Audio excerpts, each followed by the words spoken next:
Everyone, so many students were asking about layer structure, that we have problem and we don't understand what layer structure is. So let's talk about it.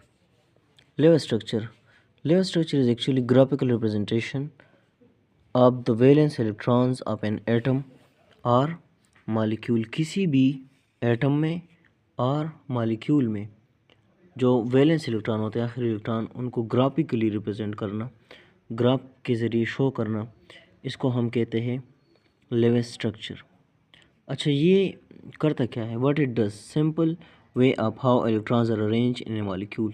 किस तरह एक molecule में electrons जो है वो arrange हो चुके हैं, मतलब उनकी जगह पोजीशन किधर है किसी मॉलिक्यूल में। अच्छा, इसमें की कंपोनेंट्स क्या है, किस तरह हम इसको ड्रा करते हैं? एटम्स।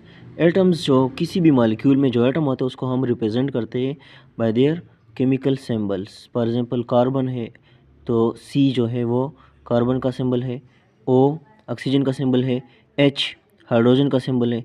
तो किसी भी मॉलिक्यूल में जो एटम्स होते हैं उनको हम उनके एलिमेंटल सिंबल से हम इसको रिप्रेजेंट करते हैं। फिर वैलेंस इलेक्ट्रॉन, आखिरी इलेक्ट्रॉन, उनको हम डॉट से रिप्रेजेंट करते हैं अराउंड द एटम्स। जो एटम्स होते हैं उनके इर्द गिर्द जो इलेक्ट्रॉन होते हैं उनको हम डॉट से रिप्रेजेंट करते हैं। Draw the skeleton, place the least electronegative atom in the centre. फिर हम स्केलेटन ड्रा करते हैं और जो सबसे कम इलेक्ट्रोनेगेटिव एटम होगा उसको हम सेंटर में शो करेंगे। नेक्स्ट जो है distribute electrons, palm bonds and satisfy octets.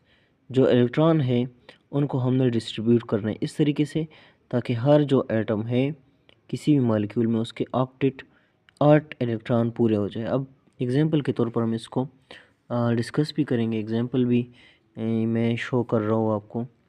अच्छा, फिर चेक पार्मल चार्जेस। पार्मल चार्जेस का मतलब ये है कि अगर उसमें चार्ज कम है या ज़्यादा है तो उसको एडजस्ट करना पड़ता है। कैसे? अब देखिए H2O पानी, तो इसमें ऑक्सीजन कौन से ग्रुप का मेंबर है?